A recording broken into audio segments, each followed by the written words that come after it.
This is my 2.5 liter 4-cylinder Duratec Ford Fusion SE. It's 2017, but this will work for all Ford Fusion SEs with a 2.5 liter Duratec engine, even the previous gen, I believe. So anything from 2013 on is this generation, and the previous generation also has this engine. This engine is also used in Mazdas, so it might work for those also. I'm not 100% sure. But yeah, here you go. This is how you change the air filter. So pull off one clip and then another one right here. Pull up. And and also don't forget to do this like I did.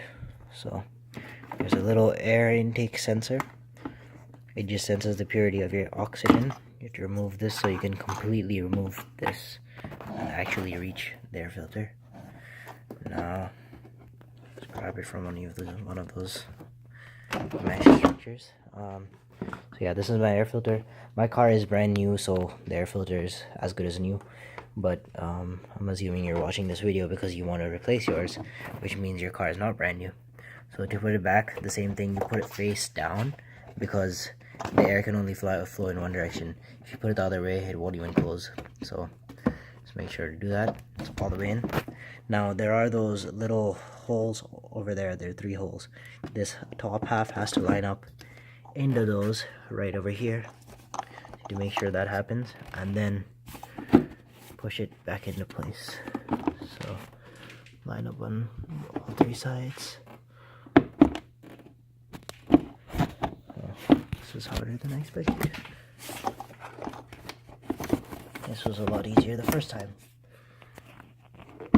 Alright, so yeah, I guess you have to come at it at an angle. You have to lift it up a little bit, then put it in, and just kind of like act like you're prying it.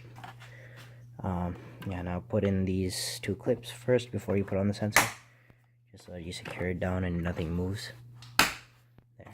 And when you put the sensor back, make sure to put that red tab back. When you pull it out, you have to pull out that red tab first, and then pull out the sensor.